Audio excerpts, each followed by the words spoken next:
it's a very loud car. So, well, I mean, it's very loud by engine sound. It's very loud. Yeah. It's it, it's a it's an Alpha 10, so it's 1,000 horsepower. So it's fast and it's loud, but visually it's very loud because we just recently had it wrapped. The guys actually sponsored a wrap, and we went with like a satin black and candy orange.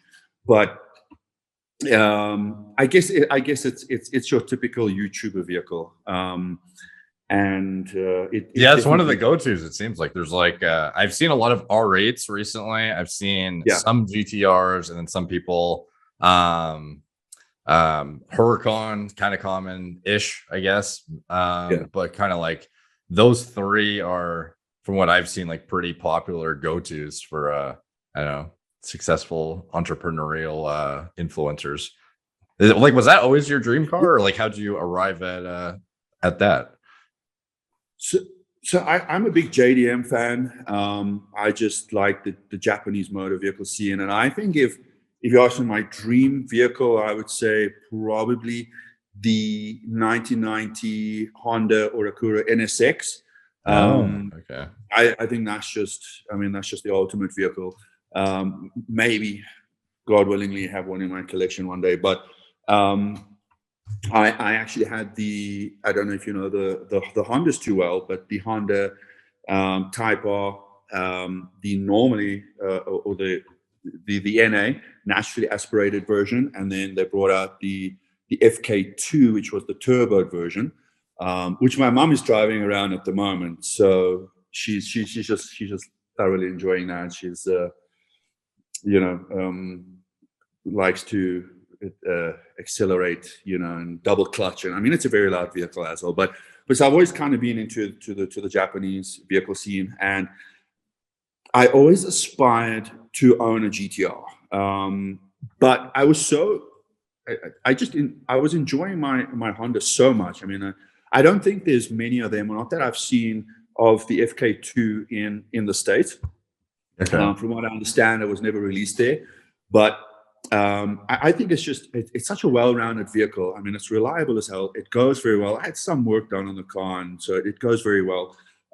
It's a very aesthetic vehicle. So I mean, it looks great. It sounds great. But and I was very happy driving that car. I mean, it kind of ticked all the boxes for me. But I always aspired to own a GTR, and in no particular rush to get one.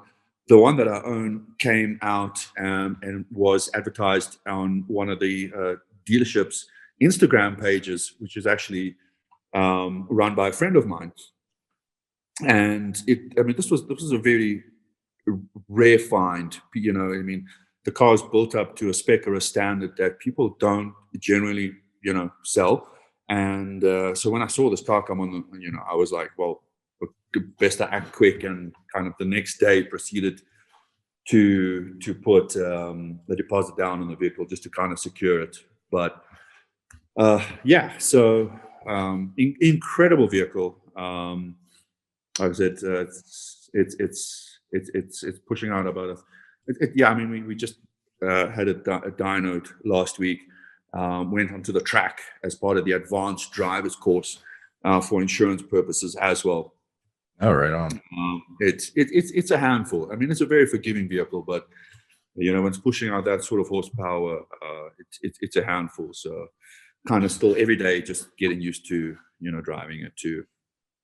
In Canada, it's not like there's obviously less inventory for kind of like exotic vehicles or kind of like high performance vehicles than there is in the States, where high population, high density, the most like money moving around. In South Africa, is it like pretty, like you mentioned, it's rare to have this kind of a spec, but is it hard to find like stuff like that in general in Johannesburg?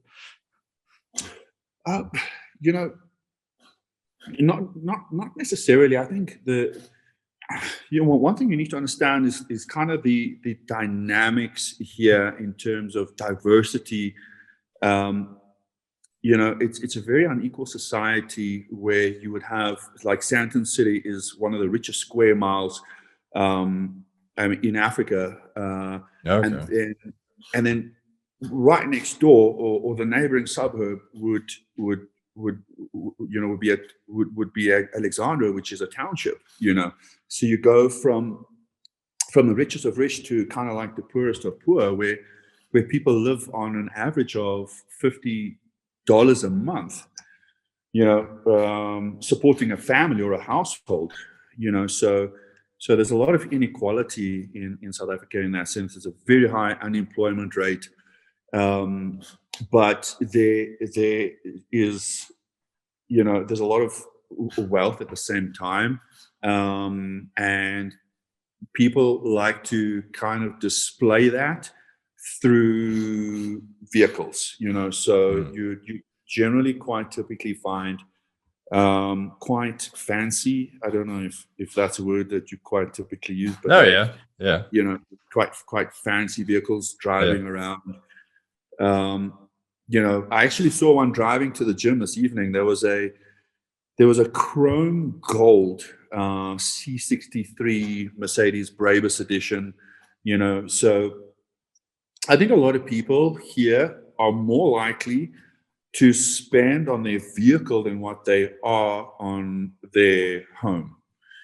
Yeah. As a status symbol, obviously, you there's a far greater chance of someone spotting you in your vehicle than someone obviously just rocking up and seeing you standing in the driveway of your home. But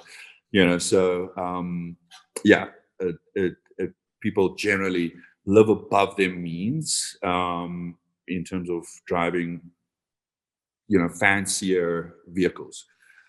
Have you ever seen the Liberty? Like, how do you feel about body kits? My just out of coincidence, one of my closest friends, actually, I just put in the chat box, he just got this Liberty Walk Silhouette GTR the other day. Incredible. Yeah. Let me open up this link. I'll try to remember to edit onto the screen so people can see what we're looking at. Damn, this is incredible. So the Liberty Walk body kit is ghastly expensive. He got really lucky that it came like turnkey. It was already on it. It was the price was reasonable given the installation, the time intensive labor that goes into installing it and everything. It was just like ready to go, turnkey, and it's fucking incredible. Yeah, that's magnificent. I mean, with us, a lot of these kits are imported, and our rand currency is very weak or very poor. Plus, there's import duties and costs, and so it costs about 3 times the amount it would in the likes of the States, obviously, to import something like this into South Africa. So sometimes these body kits cost more than the vehicles themselves. So I don't. Yeah, people don't. Just for reference point for people watching, like this kind of a kit, like labor included, could be like you could be like doubling your price of like what you're in on the car for sure, and you're not going to necessarily get that back when you sell it. Like you have to be like very passionate about the vehicle. 100%, and that's what I was saying. Like finding a vehicle like this is generally quite scarce because people build them up to the spec. I mean, it's got a fully built engine, fully built gearbox, a drive shaft. I mean, you name it. If there's something that could be done to the vehicle, it actually supports the vehicle pushing up to about 1,800, 2,000 horsepower. So it can handle up to that spec. Not that I would take it to that, but it's built to that extent. So even for myself, it was just an opportunity I really could not refuse. And I have every intention, kind of like the next few years or the next coming years to get to the US, to immigrate to the US. I'm still relatively young. I'm not exactly young, but I like to think I'm young. But whilst I'm let's just say young, but able, right? So whilst I'm enthusiastic and able, I want to get to the States and kind of make the most of it there. The next few years, just push it out, work as hard as possible. Take the GTR there. It's always been the plan, and the Honda. Still got the Honda. From what I understand, there is only one other FK2 which is in a museum. In fact, So with myself immigrating, I will be able to take the vehicle with, and so it might be quite a rare piece in the States. But yeah, that's kind of medium term plans. But the objective has always been to, even in purchasing the vehicle, to take it with. What kind of process goes into, like, it seems like the laws are more and more strict for getting in the US. Like, I've been looking into getting citizenship there myself because I'm from Canada, and it would be advantageous for me to have dual citizenship if I could and get a place down there, because that's where, like, our warehouse for Gorilla Mind located down there, um my practice, the actual Merrick Health, telemedicine is down there. Everything's down there except me. So, like, it would be ideal if I made it down there as well. But every time I look into it, it's like it's very, very, very intensive, and the regulations and restrictions are like absolutely insane. Like, would you be going on some sort of a visa, or are you looking to get like actual citizenship, or how would it work for you? Yeah, it's such a process, Derek. I mean, initially would go over a visa, on a visa, a tourist visa, and then work visa with some of the partnerships that I have in the States at the moment. Um, Through that, we'll be able to apply for dual citizenship, and so that's kind of helping to enable this process. But there's a lot of work to do realistically. And I can't even get there on a tourist visa because I mean, South Africa is still sitting in lockdown. Oh my god. Things have been, it's we still have curfews in place. We have to be indoors at certain hours, and we're only allowed to be out on the road at certain hours. And I mean, it has eased up. It has relaxed quite a bit to an Mhm. extent. But up until now, November, travel has been prohibited or banned for South Africans to the US.